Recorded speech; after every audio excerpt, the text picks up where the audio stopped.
ರಾಜ್ಯ ಕಾಂಗ್ರೆಸ್ನಲ್ಲಿ ಶುರುವಾಯ್ತಾ ಕೆಎಂಎಫ್ ದಂಗ್.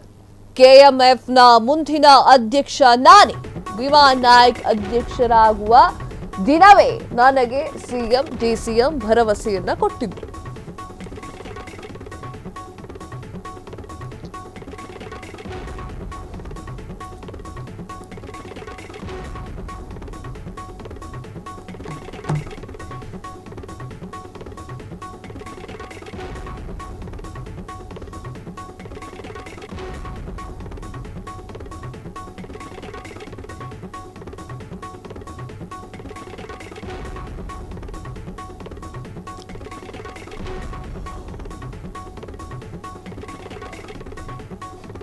ರಾಜ್ಯ ಕಾಂಗ್ರೆಸ್ನಲ್ಲಿ ಶುರುವಾಯಿತು ಕೆಎಂಎಫ್ ದಂಗಲ್.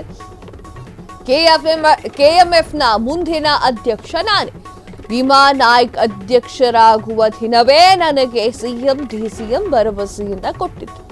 ಕೆಎಂಎಫ್ನ ಮುಂದಿನ ಅಧ್ಯಕ್ಷ ನಾನೇ ಅಂತ ವಚನವನ್ನ ಕೊಟ್ಟಿದ್ರು. ಡಿಸಿಎಂ ಭೇಟಿ ಬಳಿಕ ಕೋಮಲ್ ಅಧ್ಯಕ್ಷ ಕೆವೈ ನಂಜೇಗೌಡ ಅವರು ಹೇಳಿಕೆಯನ್ನ ನೀಡಿದ್ದಾರೆ. ಡಿಕೆ ಶಿವಕುಮಾರ್ ಈ ಬಗ್ಗೆ ಈಗ ಭರವಸೆ ನೀಡಿದ್ದಾರಾ ಅಂತ ಮಾಧ್ಯಮದವರ ಪ್ರಶ್ನೆ. ಆಗ ಇನ್ನು 3-4 ತಿಂಗಳಿದೆ, ಈಗ ಅದರ ಬಗ್ಗೆ ಮಾತನಾಡೋದಿಲ್ಲ ಅಂತ ಹೇಳಿ ನಂಜೇಗೌಡರು ಉತ್ತರ. ಇನ್ನೆಷ್ಟೇ ಕೋಮಲ್ ಅಧ್ಯಕ್ಷರಾಗಿ ಅವಿರೋಧ ಆಯ್ಕೆಯಾಗಿದ್ದಂತಹ ಶಾಸಕ ನಂಜೇಗೌಡ ಕೆಎಂಎಫ್ ಅಧ್ಯಕ್ಷ ಸ್ಥಾನದ ಪ್ರಬಲ ಆಕಾಂಕ್ಷಿ ಅಂತ ಹೇಳಿ ಪದೇ ಪದೇ ಹೇಳ್ತಿರುವಂತಹ ನಂಜೇಗೌಡ, ಆದರೆ ಬಮೂಲ್ ಅಧ್ಯಕ್ಷರಾಗಿರುವ ಮಾಜಿ ಸಂಸದ ಡಿಕೆ ಸುರೇಶ್ ಕೂಡ ಪ್ರಬಲ ಆಕಾಂಕ್ಷಿ. ಒಂದೊಮ್ಮೆ ಕೆಎಂಎಫ್ ಅಧ್ಯಕ್ಷ ಸ್ಥಾನ ಸಿಗಲಿದ್ರೆ ಪಕ್ಷದ ನಿಲುವಿಗೆ ಬದ್ಧ ಅಂದ್ರು ನಂಜೇಗೌಡ. ಎಸ್, ಈಗ ಶುರುವಾಗಿದೆ ಕೆಎಂಎಫ್ ದಂಗಲ್ ಅಂತ ಹೇಳಿದ್ರೆ ತಪ್ಪಾಗುವುದಿಲ್ಲ.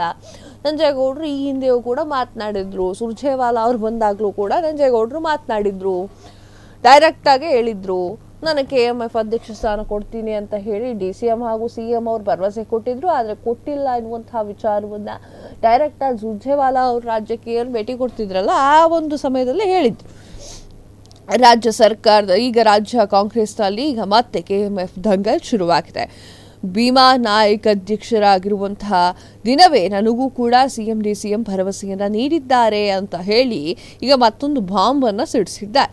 ಕೆಎಂಎಫ್ನ ಮುಂದಿನ ಅಧ್ಯಕ್ಷ ನಾನೇ ಅಂತ ಹೇಳಿ ವಚನವನ್ನ ಕೊಟ್ಟಿದ್ದಾರೆ ಸಿಎಂ ಹಾಗೂ ಡಿಸಿಎಂ. ನನಗೆ ಡಿಸಿಎಂ ಭೇಟಿಯ ಬಳಿಕ ಕೋಮಲ್ ಅಧ್ಯಕ್ಷ ಕೆವೈ ನಂಜೇಗೌಡರು ಈ ಒಂದು ಹೇಳಿಕೆಯನ್ನ ನೀಡಿದ್ದಾರೆ. ಡಿಕೆ ಶಿವಕುಮಾರ್ ಈ ಬಗ್ಗೆ ನನಗೆ ಭರವಸೆಯನ್ನ ನೀಡಿದ್ದಾರೆ, ಅಂದ್ರೆ ನಿಮಗೆ ಭರವಸೆ ನೀಡಿದ್ದಾರಾ ಅಂತ ಪ್ರಶ್ನೆ ಕೇಳಿದಾಗ ಮಾಧ್ಯಮದವರು, ಇನ್ನು 3-4 ತಿಂಗಳ ಇದೆಯಲ್ಲ, ಈಗ ಯಾಕೆ ಆ ಪ್ರಶ್ನೆ? ಹೇಳಿ, 3-4 ತಿಂಗಳಾದ್ಮೇಲೆ ನಿಮಗೆ ಗೊತ್ತಾಗುತ್ತೆ ಏನು ಎತ್ತ ಅನ್ಕೊಂಡು ಅಂತ ಹೇಳಿ ನಂಜೇಗೌಡರು ಆ ಮಾತನ್ನು ಆಡಿದ್ದಾರೆ. ನಿನ್ನೆಷ್ಟೇ ಕೋಮುಲ್ ಅಧ್ಯಕ್ಷರಾಗಿ ವಿರೋಧವಾಗಿ ಆಯ್ಕೆಯಾಗಿದ್ದಂತಹ ಶಾಸಕ ನಂಜೇಗೌಡರು ಕೆಎಂಎಫ್ ಅಧ್ಯಕ್ಷ ಸ್ಥಾನದ ಪ್ರಬಲ ಆಕಾಂಕ್ಷಿ ಕೂಡ ಹಾಕಿದ್ರು. ಪದೇ ಪದೇ ಹೇಳ್ತಿರುವಂತಹ ನಂಜೇಗೌಡರು ನಾನು ಕೂಡ ಪ್ರಬಲ ಆಕಾಂಕ್ಷಿ ಎನ್ನುವಂಥದ್ದು. ಆದರೆ ಬಮೂಲ್ ಅಧ್ಯಕ್ಷರಾಗಿರುವಂತಹ ಮಾಜಿ ಸಂಸದ ಡಿಕೆ ಸುರೇಶ್ ಅವರು ಕೂಡ ಪ್ರಬಲ ಆಕಾಂಕ್ಷಿಯಾಗಿದ್ದು, ಒಂದೊಮ್ಮೆ ಕೆಎಂಎಫ್ ಅಧ್ಯಕ್ಷ ಸ್ಥಾನ ಸಿಗದಿದ್ರೆ ಪಕ್ಷದ ನಿಲುವು ಹೆಂಗೆ ಬರುತ್ತೋ ಹಂಗೆ ನಾನು ನಿಂತುಕೊಳ್ತೀನಿ ಅಂತ ಹೇಳಿ ಕೊನೆಯಲ್ಲಿ ಮಾತನಾಡಿದ್ದಾರೆ. ಕ್ಷಣ ಕ್ಷಣದ ಸುದ್ದಿಗಳಿಗಾಗಿ ಫ್ರೀಡಂ ಟಿವಿ ಸಬ್ಸ್ಕ್ರೈಬ್ ಮಾಡಿ, ಲೈಕ್ ಮಾಡಿ ಹಾಗೂ ಫಾಲೋ ಮಾಡಿ. ಹೊಸ ಸುದ್ದಿಗಳ ನೋಟಿಫಿಕೇಶನ್ಗಾಗಿ ಬೆಲ್ ಐಕಾನ್ ಮೇಲೆ ಕ್ಲಿಕ್ ಮಾಡಿ.